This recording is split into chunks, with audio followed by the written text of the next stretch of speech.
verdronk en zette mij weer op vaste grond. De Heer is mijn bevrijder.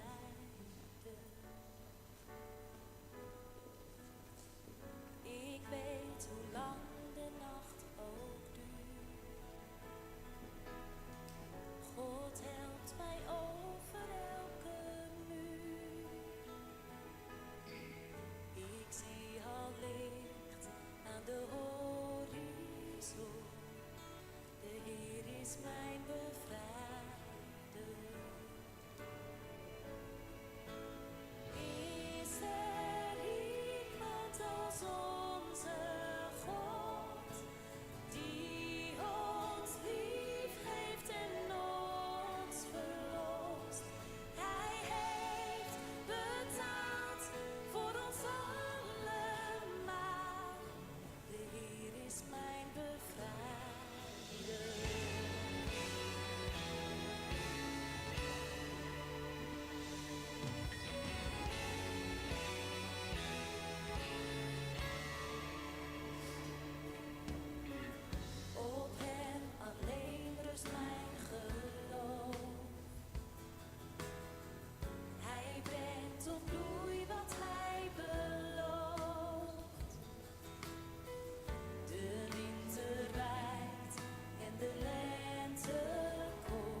Goedemorgen iedereen. Welkom in deze dienst.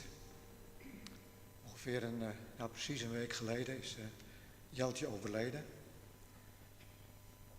En vandaag zullen we haar lichaam wegbrengen, aan de aarde toevertrouwen. En namens de familie mag ik u allen hartelijk welkom heten. Goed dat u hier bent. En dat u samen met de familie aanwezig wilt zijn. Dat is en dat geeft troost. Ik zal mezelf even voorstellen, weten jullie ook wie ik ben. Ik ben Armin Hilverda en verbonden aan de Vrije Baptistengemeente Philadelphia Franeker, waar Jeltje ook lid van was. En tegelijk heb ik als psychiatrisch verpleegkundige jaren in de GGZ gewerkt en onder andere op de afdeling waar Jeltje ooit begin jaren 90 opgenomen is geweest. Dus zo lang ken ik haar al, min of meer. Het is nu tijd om de kaars aan te steken.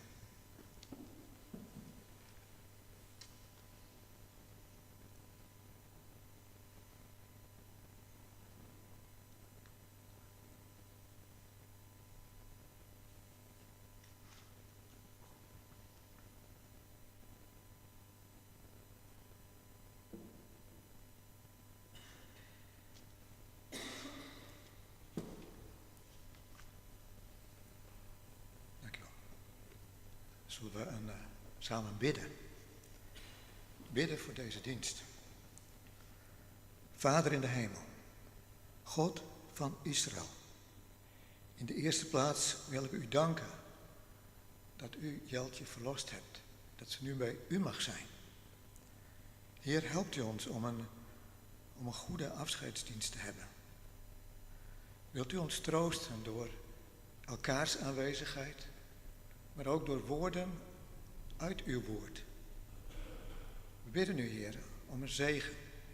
Geef, Heer, dat we een goede dienst mogen hebben. Ook tot eer van u, Heer Jezus. Amen.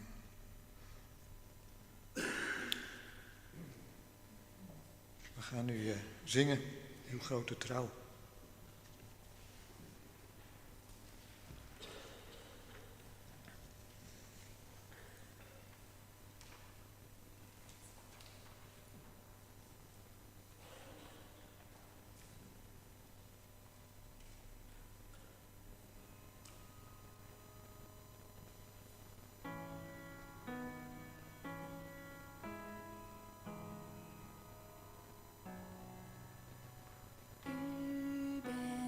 Waar wij zijn, waar wij ook doorheen gaan. U laat ons nooit los, te midden van de storm, blijft u met ons meegaan.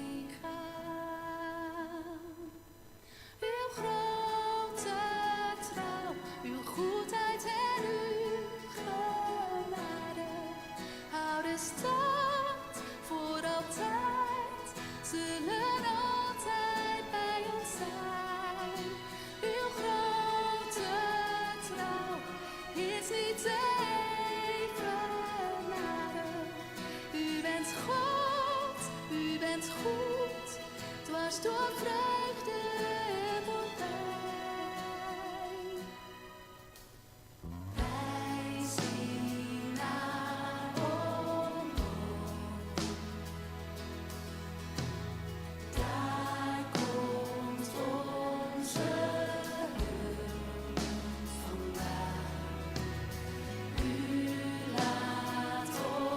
Nooit los, want u waakt over ons.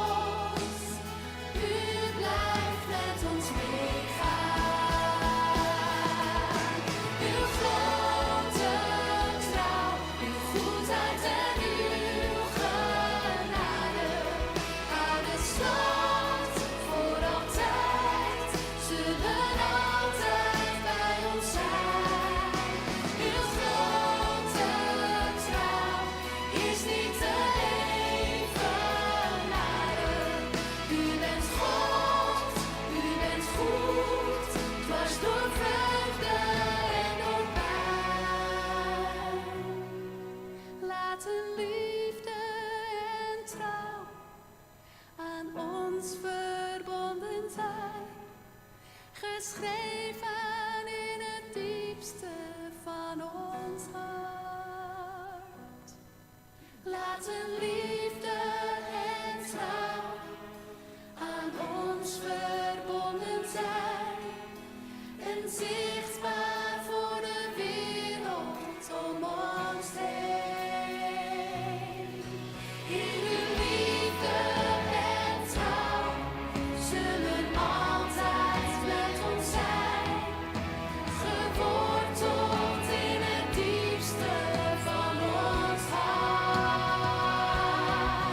Ja, uw liefde en trouw zullen blijven voor altijd. En iedereen zal weten dat u leeft. Uw grote trouw, uw goedheid en uw genade houden stand voor altijd, zullen altijd bij ons zijn. Uw grote trouw is niet te evenaren. U bent God, u bent goed, dwars door vreugde en opbouw.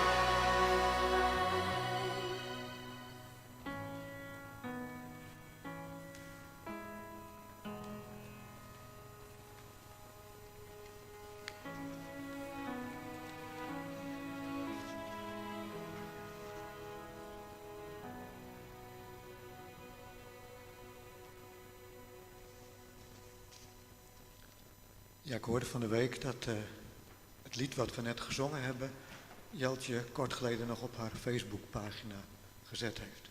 Zelf zit ik daar niet op, maar ik hoorde dat. Mooi lied om te zingen, of wel, ook wel te beluisteren.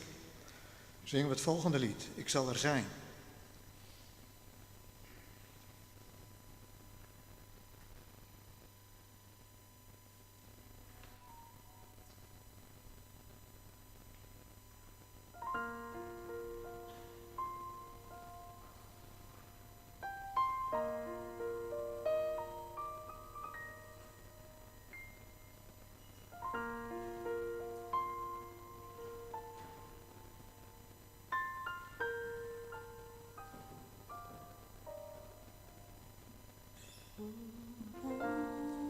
Wonderlijk mooi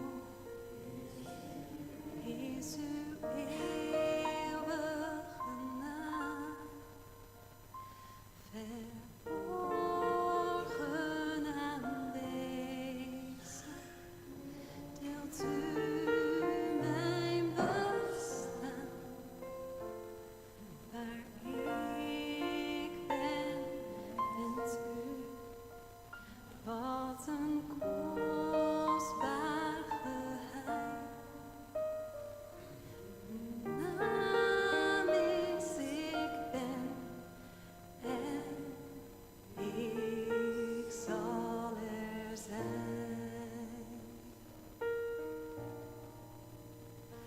Een boog in de wolken.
ik ben en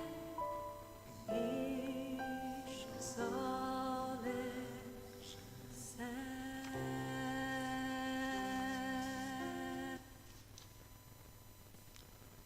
Er volgt een in memoriam. Anja zal dat doen.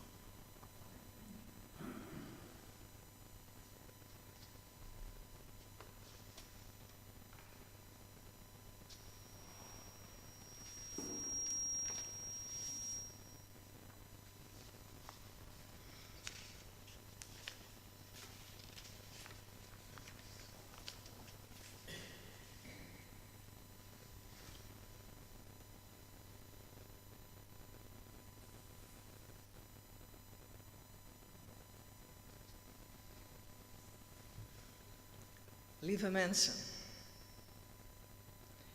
in het gezin van Jelle de Jong en Tetje de Jong Bakker werd op 3 december 1964 weer een meisje geboren met de namen Jeltje Sjoukje. Na een paar jaar werd er nog een broertje, Adriaan, geboren. De andere kinderen waren veel ouder dan hen. Zij en Adriaan zijn dan ook veelal samen opgegroeid. Als 4-jarig meisje ging Jeltje naar een openbare kleuterschool en daarna naar de christelijke lagere school in Arem. Het schoolgebouw stond achter hun huis, dus bij wijze van spreken kon ze zo over het hek klimmen en dan was ze er zo. Na de lagere school ging ze naar de huisartsschool in Bolsward. Nu moest ze zo'n dikke 10 kilometer naar Bolsward fietsen. Ze ging met leeftijdgenoten van Arem naar de jeugdclub en de GJV van de gereformeerde kerk. En ze zong mee in het gospelkoor van Arem.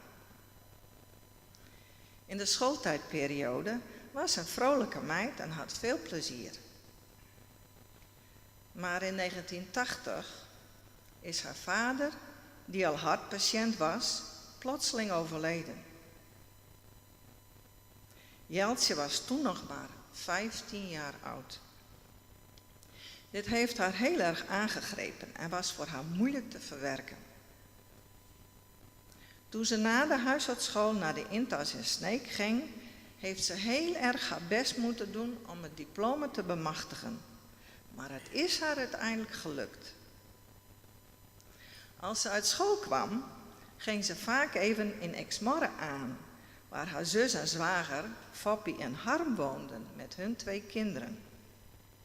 Ze vond het daar erg gezellig en zeker aan de 2 kinderen beleefde ze veel plezier. Ze paste graag op en als het dorpsfeest was in Exmorre, mocht ze er het hele weekend oppassen.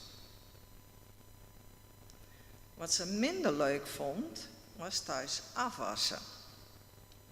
Adriaan vertelde dat ze vaak heel lang op de wc zat als het tijd was om af te wassen. Na het overlijden van haar vader werd de verstandhouding tussen haar en haar moeder er niet beter op. Ze had veel moeite met het verlies van haar vader te verwerken, maar haar moeder had natuurlijk het verlies van haar man te verwerken. Ze konden geen troost of kracht bij elkaar vinden en er vond meer verwijdering plaats dan hun lief was. De oudste kinderen waren toen grotendeels al uitgevlogen. Na haar opleiding kwam ze te werken in een gezinsverzorging en kwam in een gezin met kinderen waar ook een van de ouders was overleden. Deze situatie drukte haar nog meer naar beneden, door het besef dat ook hier een open plek in het gezin was. Toch had ze ook leuke dingen. Ze heeft met haar intasvriendin Maria vanaf 2 augustus 1983 een fietsvakantie door heel Nederland gemaakt. Ze fietsten van jeugdherberg naar jeugdherberg. Stiekem waren ze de grens naar Duitsland overgegaan, zonder dat ze een paspoort bij zich hadden. Ze hadden daar veel plezier om gehad. Een gevleugelde uitspraak van Membas: wie verre reizen maakt, kan veel verhalen. Toen Harm en Adriaan een paar weken geleden bij Jeltje waren en haar vroegen wat Mem vroeger wel zei, wist ze het nog precies. Rond haar 22e had ze een eigen huisje in Arem. Na verschillende teleurstellingen en moeilijkheden en het gemis van haar vader liep ze vast. En na verloop van tijd werd ze voor het eerst opgenomen. Toen ze in Groningen opgenomen was, nam Adriaan met de auto haar wel mee. Hij wilde haar even uit de omstandigheden halen. En daarom gingen ze met de auto een eindje toeren. Dan zongen ze de liedjes van BZN zo hard, zoals Adriaan zei, alsof de ramen uit de auto sprongen. Haar moeder ging verhuizen naar Gouw en ging samenwonen met haar vriend Feitse. Jeltje kwam weekends wel geregeld bij hem. Feitse was een lieve man. Ze zijn met z'n drieën naar Anneke en Harm geweest die in Appingedam wonen, waar ze ook veel plezier aan beleefden. En met elkaar gingen ze ook wel naar de Hege Gerzen in Gaasterland om een kopje koffie te halen. Daar genoten ze allemaal erg van. In Sneek heeft ze onder begeleid wonen met nog 2 vrouwen een woning gehad. Daarna kreeg ze een plek in de binnenstad van Franeker, gevolgd door een appartement aan de Franciscushof. Uiteindelijk kreeg ze zelfstandig een mooie woning op Hokkaart 7. Daar heeft ze een hele poos gewoond. Maar haar problemen nam ze mee.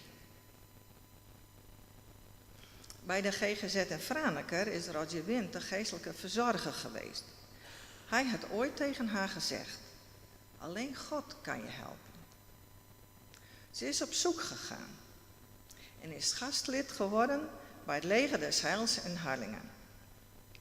Daar mocht ze als vrijwilligster helpen in de kledingwinkel van het leger.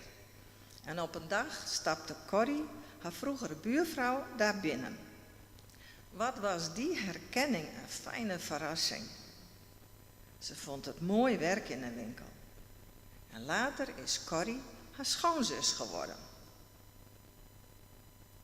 Door de jaren heen hebben Jeltje en haar moeder toch mooie momenten samen gehad. Jeltje ging geregeld logeren bij haar.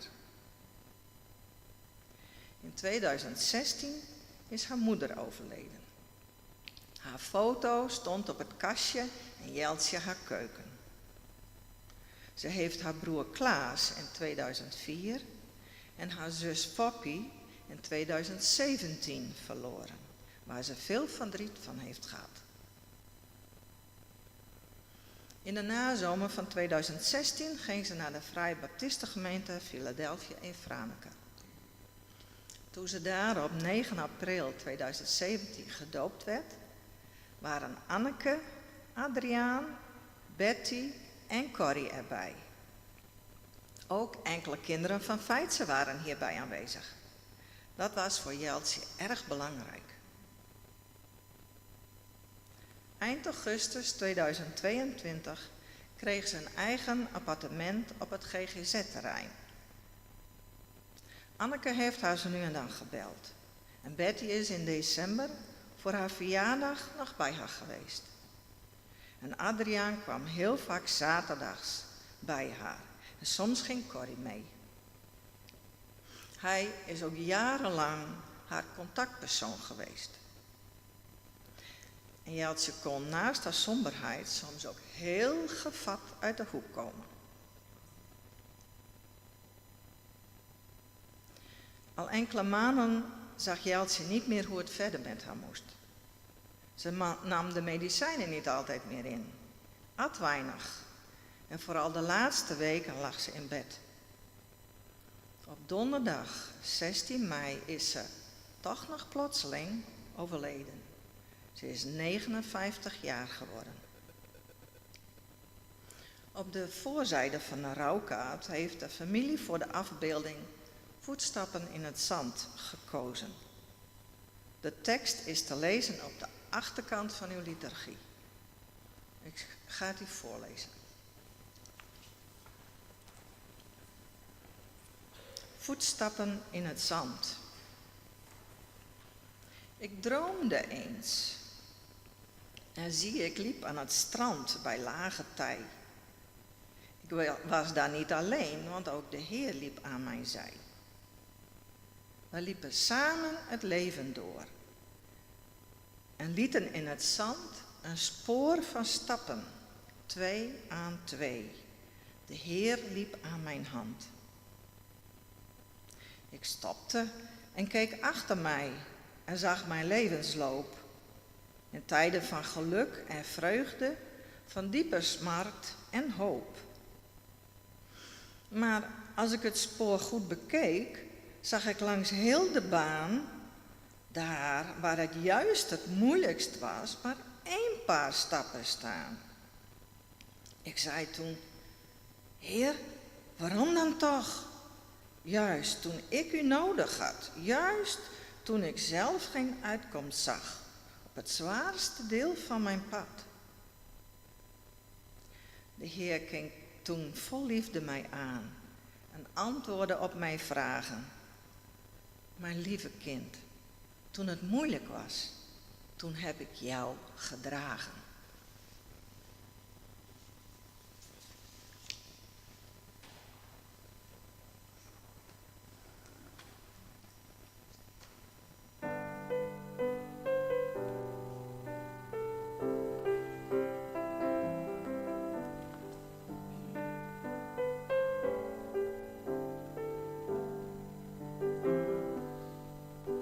Ik heb een steen verlegd in een rivier op aarde. Het water gaat er anders dan voorheen. De stroom van een rivier hou je niet tegen. Het water vindt er altijd een weg omheen. Misschien eens gevuld door sneeuw en regen, neemt de rivier mijn kiezel met zich mee. Om hem dan glad en rond gesleten te laten rusten in de luwte van de zee. Ik heb een steen verlegd in een rivier op aarde. Nu weet ik dat ik nooit zal zijn vergeten. Ik lever de bewijs van mijn bestaan. Omdat door het verleggen van die ene steen de stroom nooit meer dezelfde weg zal gaan.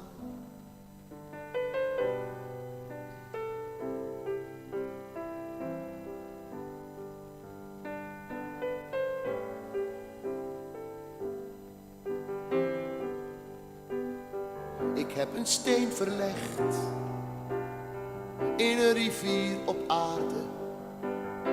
Nu weet ik dat ik nooit zal zijn vergeten. Ik lever de bewijs van mijn bestaan. Omdat door het verleggen van die ene steen de stroom nooit meer dezelfde weg zal gaan.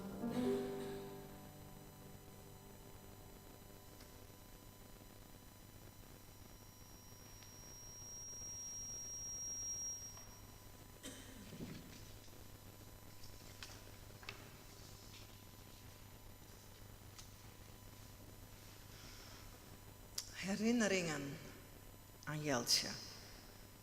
Lieve mensen. Een paar weken geleden was het Koningsdag. Daar worden vele mensen die zich op een speciale manier voor de maatschappij verdienstelijk hebben gemaakt, met een lintje koninklijk onderscheiden. Jelsje zou daar niet gauw voor in aanmerking gekomen zijn en de meeste van ons niet. Maar toch heeft zij, ondanks haar psychische ziekte, sporen van lichtjes bij ons achtergelaten. Ik kom hier later nog op terug. Zo'n 8 jaar geleden leerde ik Jelsje kennen. Ze kwam bij ons, de Vrijbaptistengemeente in Franeker, in de eredienst. Er deed zich toen een stressvolle situatie voor die ze niet aankon. Ik ben toen in een koffieruimte bij haar gaan zitten en heb met haar gesproken. Sindsdien kwam ik geregeld bij haar. Ik zag dat ze veel problemen had. En samen hebben we in zo'n kleine 2 jaar tijd een klein boekje met vragen doorgesproken en doorgebeden, waarin ze God en zichzelf beter zou kunnen leren kennen en op een andere manier met haar problemen zou kunnen leren omgaan. Na een paar jaar heeft ze, zonder dat ik het wist, besloten om zich te laten dopen. Die morgendienst op zondag 9 april 2017 was een geweldig feest voor haar. Ze heeft zelf meegewerkt om de kaart te ontwerpen en de tekst opgesteld. Misschien herkennen sommigen van jullie de kaart nog. Samen en nooit meer alleen. Ze schreven onder andere: deze doop betekent dat ik als volwassene de keus maak om Jezus te volgen. Ik ben blij dat mijn ouders mij gedoopt hebben als baby met de tekst geloof, hoop en liefde. Zij hebben samen op hun eigen manier mij voorbereid op deze keuze door mij christelijk op te voeden. Ik sta volkomen achter deze keus en zal mijn uiterste best doen om als christenvrouw door het leven te gaan. Maar ze had zo'n onrealistische voorstelling van hoe iemand, en ook gewone mensen, maar ook mensen van de kerk leven. Dat wij ook maar gewone mensen zijn met onze eigen worstelingen. Dat begreep ze niet. Een paar weken geleden vertelde ze mij dat de dag van haar doop de enige dag was dat ze echt gelukkig is geweest. Want toen ze 's middags weer thuis kwam, was ze weer alleen. En telkens probeerde ze dat gelukkige gevoel terug te krijgen. Christelijke muziek op Groot Nieuwsradio was haar favoriet. Ze was een lieve meid. Ze kocht in het begin een paar keer kleine cadeautjes voor mijn toen nog kleine kleinkinderen, die ze van het Leger des Heils in Harlingen kende. Daar zei ze: "Mast het even nog niet beppen, Cezes Janjer?" En dan straalde ze. Ze genoot ervan om iemand wat toe te stoppen. En toen mijn jongste dochter, die ook lid is van onze kerk, zwanger was, heeft ze met beide handen haar buik aangeraakt en die gekoesterd. Ze had zelf ook graag kinderen gewild, maar ze begreep ook wel dat dat niet kon. Want baby's blijven geen baby's. Ze wilde zo graag van haar negatieve kant van zichzelf af. En we zijn samen naar een genezingsdienst van Jan Zijlstra in Aalst geweest, een heel erg gelovige man. En als hij met mensen bad, werden er ook wel mensen genezen. Want ze had goed onthouden dat Roger Wind, die geestelijk verzorger bij de GGZ is geweest, ooit tegen haar had gezegd: alleen God kan je helpen. Jan Zijlstra heeft met haar gebeden, maar haar problemen waren complex, meer geestelijk en psychisch, en hadden meer en ander gebed nodig. Gearmd liepen we toen weer naar de auto terug en zeiden: ik ben vrij, Jezus redde mij. Ik ben vrij. Jezus redde mij. Zo liepen we terug naar de auto. En op een keer belde ze mij en wilde mij trakteren op koffie met wat lekkers bij de HEMA in Franeker. Zo lief en zo gezellig. En op de terugweg naar huis is ze met de fiets gevallen en had een hele grote blauwe plek op haar heup. Zo hebben jullie allemaal ook herinneringen aan Jeltje. Jantine woonde, toen Jeltje nog op elkaar 7 woonde, zowat tegenover haar. Jullie hebben wel bij elkaar gegeten, films gekeken en spelletjes gedaan. Ook Joke en Orne en hun gezin hebben jarenlang zich over haar ontfermd. Daar was ze ook erg dankbaar voor. Maar ze had ook haar donkere kant, waar niet altijd goed mee om te gaan was. En zeker niet voor haarzelf. Ze was soms boos, maar vooral ook erg verdrietig. Wat heeft ze veel gehuild om alles wat ze had meegemaakt, maar ook om wat ze heeft gemist. Ze zag geen mogelijkheid om aan haar te hoge verwachtingen van het leven te voldoen en heeft toen een poging gedaan om eruit te stappen. Het toenmalige vriend Lammert was er gelukkig op tijd bij. Ik vertrouwde die zondagmorgen toen ook niet. En mijn man heeft het ambulancepersoneel nog geholpen. Lammert heeft er vaak maaltijden gebracht, omdat ze bang voor vuur was geworden door een binnenbrandje enkele jaren daarvoor. En de angst kreeg steeds meer invloed op haar. Die donkere kant nam haar wil geleidelijk over en ze zag geen opening naar licht en verandering meer. Ze kon Gods liefde en de liefde van mensen om haar heen niet vasthouden. Ze had weer een poes toen ze op het GGZ-terrein een woning toegewezen kreeg. Daar heeft ze een tijd goed voor gezorgd. Maar vanwege haar angst en nachtmerries vond ze het beter voor de poes dat hij een ander plekje zou krijgen. Nu woont hij bij mijn jongste dochter en is een ondernemende poes geworden. Jeltje vroeg me geregeld hoe het met de poes ging. Ze miste haar. En als ik vertelde van haar ondeugende streken, glimlachte ze.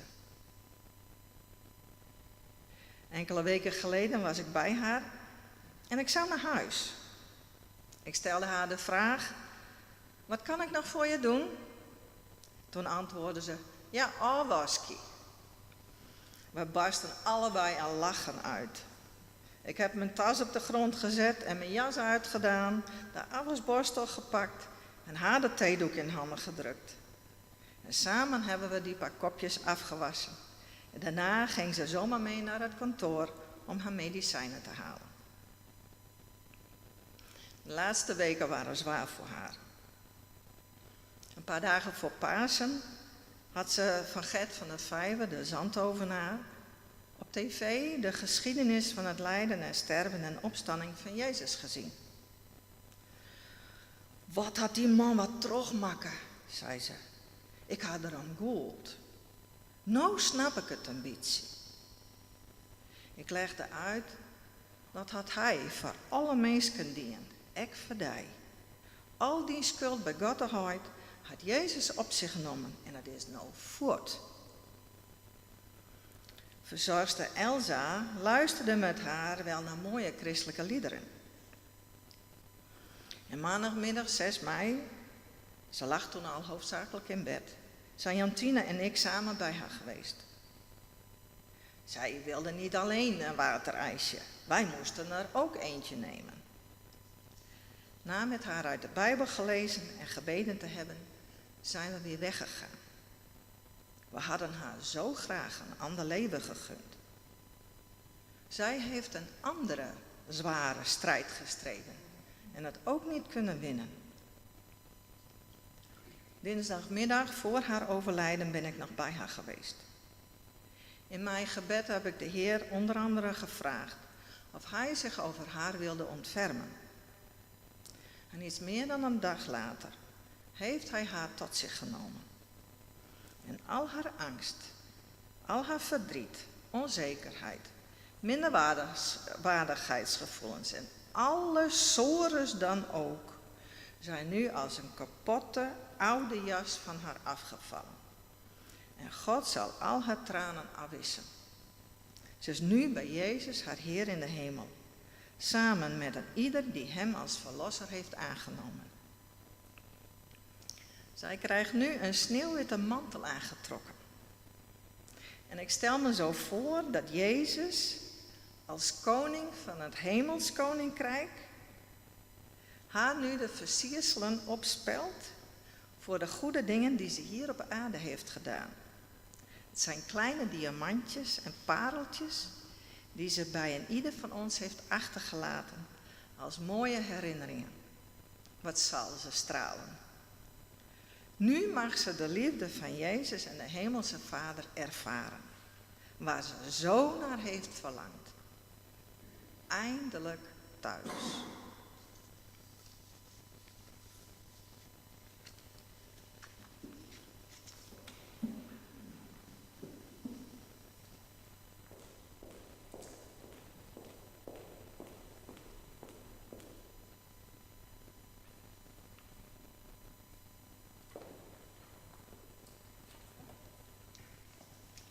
Goeiedag. Ik ben Lisa Huisman. Ik heb met Jeltje samengewoond op de Bewe een tijdje en daarvoor nog op een andere woonplek. En ik wil graag wat vertellen over haar. Jeltje en ik hadden samen een liefde voor mode. En Jeltje kwam geregeld bij mij met kleren en dan had ze kleren uitgezocht en dan vroeg ze mij, kan dit wel Lisa? En als ik het dan zei, het staat je prachtig, liep ze weer wandelend terug met een grote glimlach. En kwam ze later weer terug om te zeggen, ik heb het toch wel besteld en niet weer teruggebracht. Ik draag op dit moment een jurk die ik van Jeltje heb gekregen op dat moment, omdat Jeltje best wel veel was afgevallen. En ze zei, in het Fries, hij stond jou toch mooier. Dus geniet ervan. En daar ben ik blij mee. Ik zal Jeltje missen, haar gesprekken en haar wijze woorden. Ik wil graag wat voorlezen. Bewandeld, gevierd, geleefd, gelachen, gehouden, gestreefd. Maar wat als het leven in je lichaam je niet alles meer geeft? Besloten, berust, beroofd, gesteund, gevochten, gedoofd. Maar wat als het leven je niks meer belooft? Genoten, geliefd, gestreden, begrepen, gevoeld, geleden. Maar wat als het niet beter gaat in het heden? Geknuffeld, gekoesterd en gekust, gehuild, gemist, gesust. Zo dapper vind jij nu voor altijd je rust. Vaarwel, lieve Jeltje. Dank u wel.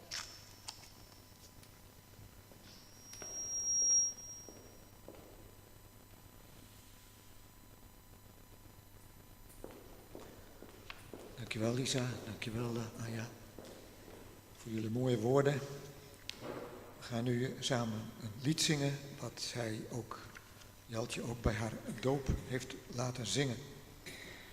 Heer, u bent altijd bij mij.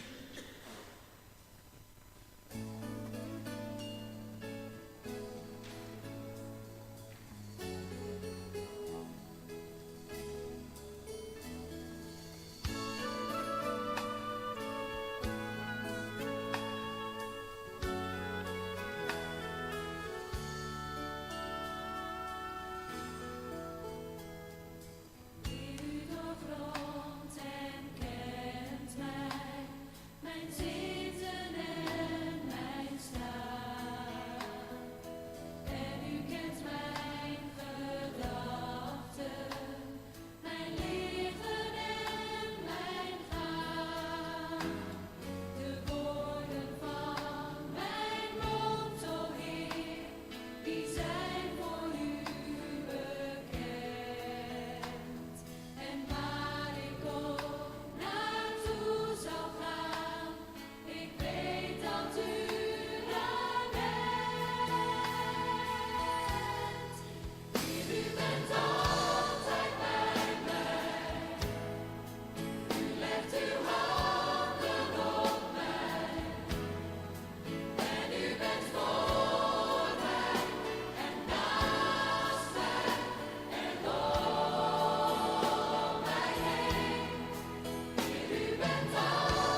Ik ga met u een paar versen uit de Bijbel lezen. U kunt het meelezen in de liturgie.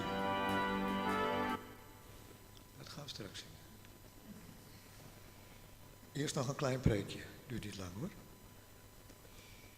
Maar de Bijbellezing. Zoals de Vader mij heeft liefgehad, heb ook ik u liefgehad. Blijf in mijn liefde. Als u mijn geboden in acht neemt, zult u in mijn liefde blijven, zoals ik de geboden van mijn Vader in acht genomen heb en in zijn liefde blijf. Deze dingen heb ik tot u gesproken, opdat mijn blijdschap in u zal blijven en uw blijdschap volkomen zal worden.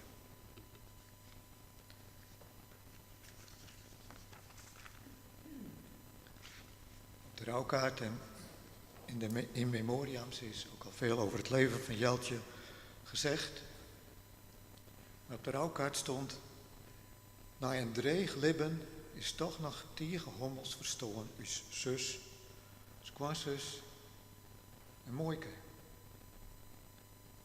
Ja, een dreig libben. En ik denk, en ieder die haar een beetje gekend heeft, dat zal beamen. Jeltje had het niet altijd even makkelijk. En dan toch zo'n Bijbelgedeelte over blijdschap. Want in de tijd dat zij gedoopt werd, was dit een tekst die ze meegekregen had. Ik zal eerst nog even iets zeggen over het Bijbelgedeelte, want daar lezen we wat Jezus tegen zijn discipelen gezegd heeft vlak voor zijn sterven. Een avond voor zijn sterven had hij een lang gesprek met hen. Zijn sterven en zijn lijden gedenken we elk jaar op Goede Vrijdag. De vrijdag voor Pasen. Jezus zegt in dit gedeelte van: ja, God de Vader heeft mij lief. Ik ben zijn zoon. En wij mogen weten, Jezus heeft mij lief. En hij geeft ook de opdracht: blijf in mijn liefde, met mij verbonden. Zoals ik al zei, was dit laatste verse, de dingen die ik tot u gesproken heb, opdat mijn blijdschap in u zal blijven en uw blijdschap volkomen zal worden. Dat was de dooptekst van Jeltje. Want wanneer iemand gedoopt wordt, krijgt hij vaak een herinneringskaart, een herinnering aan die doop met een Bijbeltekst. En deze tekst was voor haar uitgekozen. Want ze was in die tijd, zoals ook al gememoreerd is, heel blij. Blij met de stap die ze toen gezet had. En ondanks haar beetje angst voor water, gaf ze gehoor aan de opdracht van de Heer Jezus om zich te laten dopen, te laten onderdopen. Het was een volwassen doop. En zoals het woord zegt, dat gebeurt als je een bewuste, volwassen keus gemaakt hebt. Om je oude leven achter je te laten. En een nieuw leven te beginnen. Die onderdompeling in het water, dat symboliseert als het ware een begrafenis. Begrafenis van het oude leven. En dat laat zien dat een bekering, een keuze voor een ander nieuw leven, heeft plaatsgevonden. Jeltje liet zich dopen op grond van geloof. Ik hoor een geruis, maar ik ben door iedereen wel te verstaan, denk ik. Ja, we moeten maar gewoon weer doorgaan. Dus zoals ik zei, Jeltje liet zich dopen op grond van geloof, want ze beleed daarmee dat Jezus Heer is. En belijden is ermee instemmen. En haar dooplied was: Heer, u bent altijd bij mij. Altijd bij mij. En ik moet zeggen, en dat wist Jeltje ook, dat voel je niet altijd. Vaak is het meer een weten. Weten dan dat je je blij voelt. En vaak merk je ook niets van die blijdschap. Maar wat wel kan helpen, als je je blij wilt voelen, en die blijdschap weer een nieuw leven in wilt blazen als het ware, dan helpt het luisteren naar opwekkingsmuziek. Wat Jeltje ook vaak deed. Maar ook samen zingen, samen Bijbel lezen, naar een preek luisteren. Of gewoon, mag ik tegen jullie zeggen, naar een kerkdienst gaan.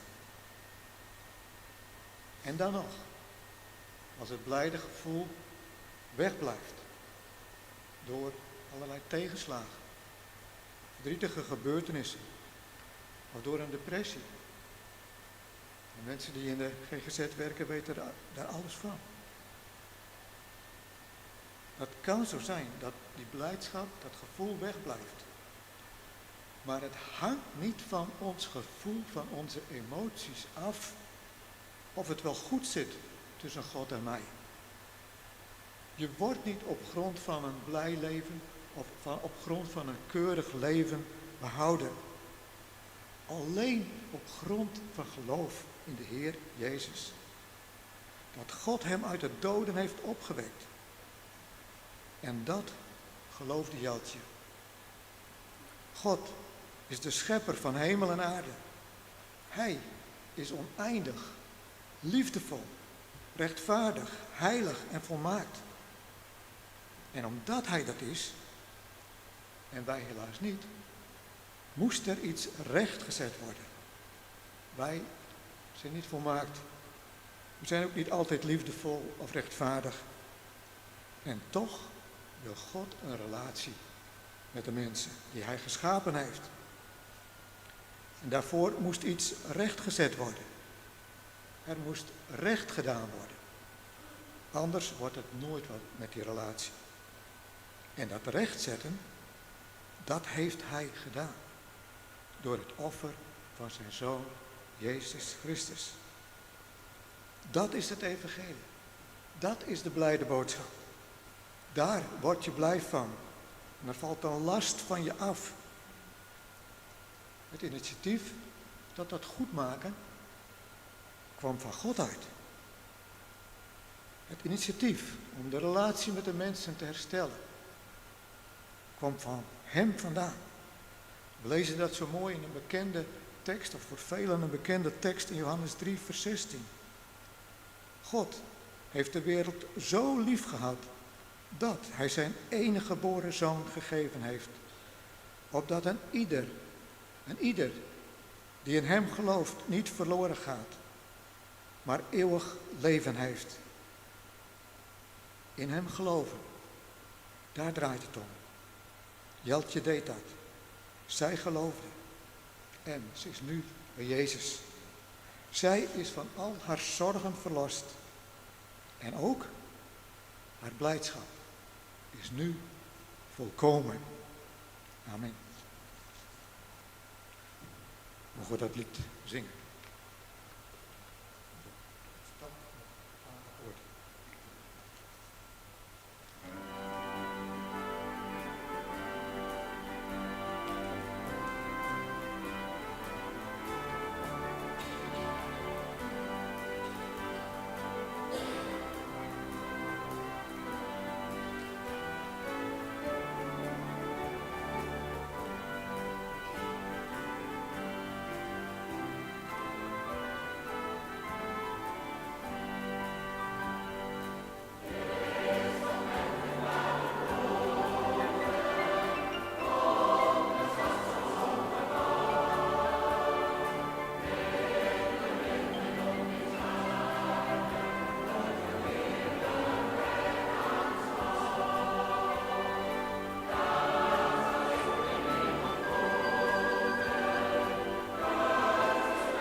wil samen nog met u een gebed uitspreken en daarna een zegen uitspreken.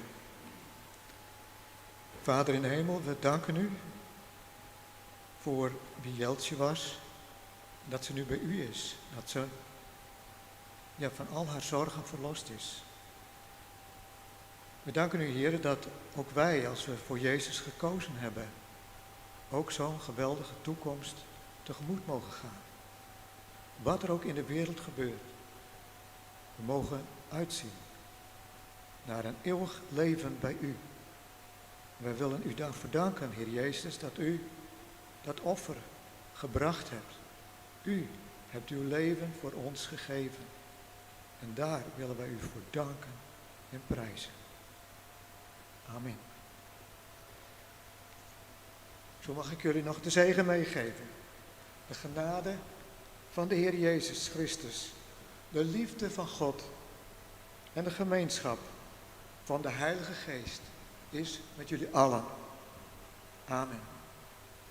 Ga met God en Hij zal met je zijn.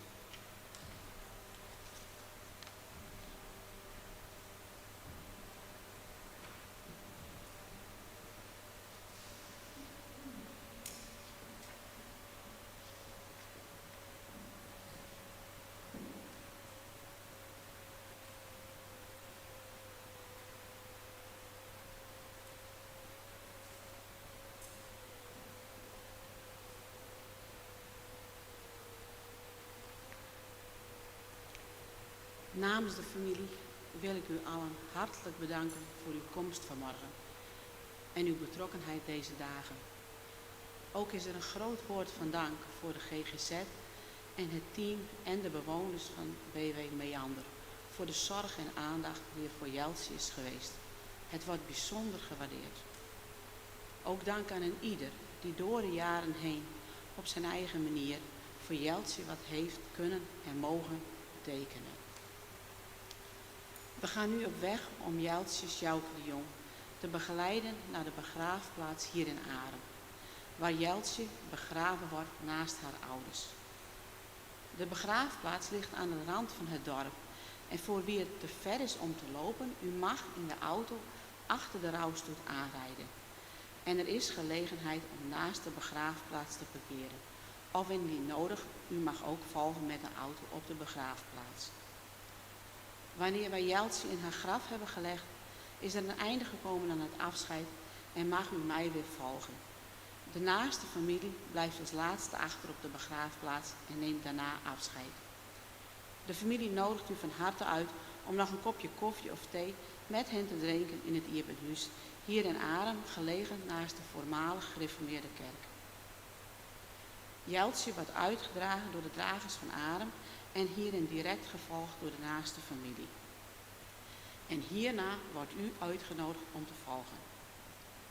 En mag ik u vragen om wanneer de muziek begint, indien mogelijk te gaan staan en te blijven staan tot u wordt uitgenodigd. En zou u dit alles uit respect voor Jeltje, ook op weg naar de begraafplaats, in stilte willen doen.